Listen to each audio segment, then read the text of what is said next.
why you're always hungry at night over the age of 35.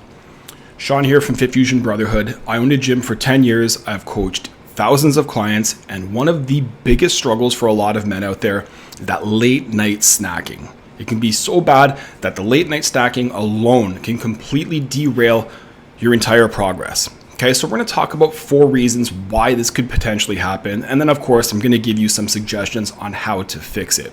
So the first one is going to be the most obvious, and that's just that you've been under eating throughout the day. Now, maybe you have really good intentions here. Maybe you're doing that intentionally.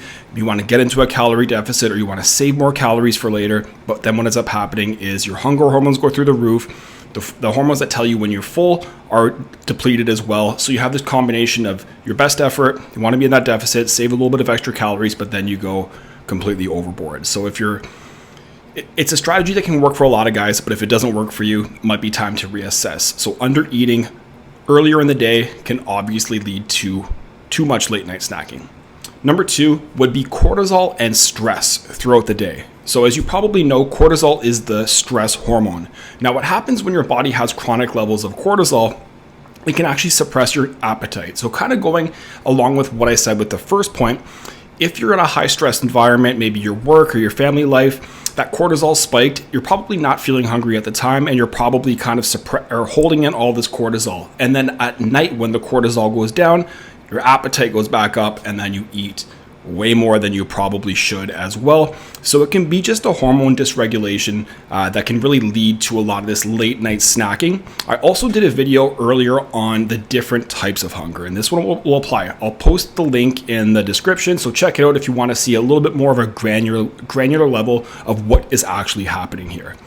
Number 3 is not enough protein. This is something we talk about all the time. Protein is one of those macros that's going to make you feel full for much longer. So if you're front loading your day with a lot more protein, you're much more likely to actually stay full, and you're much less likely to have those late night cravings.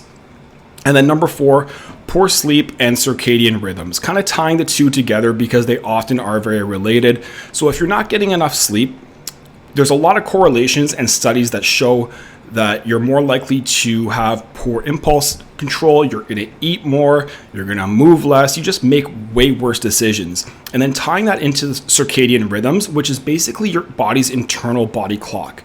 So the more erratic your sleep patterns are, the more your circadian rhythms are also out of whack. And this makes it a lot more difficult to be consistent because your hormones are actually working against you. If you don't have a steady circadian rhythm or body clock here, what's going to end up happening is those hunger hormones are always high, cortisol is always high, leptin is low, testosterone is low. All of these things make it much more difficult to not do the snacking late at night.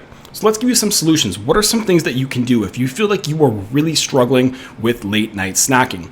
Number 1 would be to try to front load food earlier in the day. There are other correlations showing that people who front load food earlier in the day are actually more successful than those who backload their food later in the day. Now, I understand the appeal. I prefer to eat later at night as well.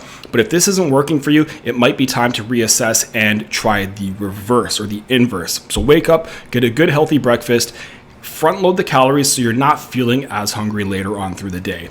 Number 2, be mindful of stress. Now, I'm not going to tell you here and pretend like I'm a therapist to be able to control all those crazy stressful environments in your life, but it is important to be mindful of it. And if there are practices that you know tend to help you out, try to implement those, whether it's a walk, whether it's just being extra mindful, reading a book, surrounding yourself with more positive energy, whatever it is, guys, but just be very mindful that stress can absolutely play a role when it comes to your late night eating. Number 3, increase your protein. Like I mentioned earlier, protein is one of those macros that's going to make you feel full for longer, and you're much less likely to get those late night cravings, especially if you're not kind of loading your food earlier in the day with a lot of empty calories and processed foods. You're going to feel better later throughout the day as well, and that protein is going to really help. So try to aim for every meal having at least 25 grams of protein, including your snacks, and then late at night, you're much less likely to feel those same type of cravings. And then finally, find a routine. So the more routine you can have with everything in your life, the better your circadian rhythms are going to be. So whether that's going to bed at the same time, waking up at the same time, eating your meals at the same time, the more consistent you are with this, the more likely you are to not fall into this trap of late night snacking, because your hormones are perfectly in tune. Your body knows when you're going to eat, when you're going to sleep, when you're going to wake, and then it can optimize that for you to make you feel as good as you possibly can. It seems like it's a small thing, but it's an absolute game changer. Okay, so if you are snacking late at night, those are the 4 common reasons, and I also gave you 4 things that you can do to actually improve it. So hopefully you do enjoy this video. If you like videos like this, do us a huge favor, like, comment, and subscribe, and I'll see you in the next one.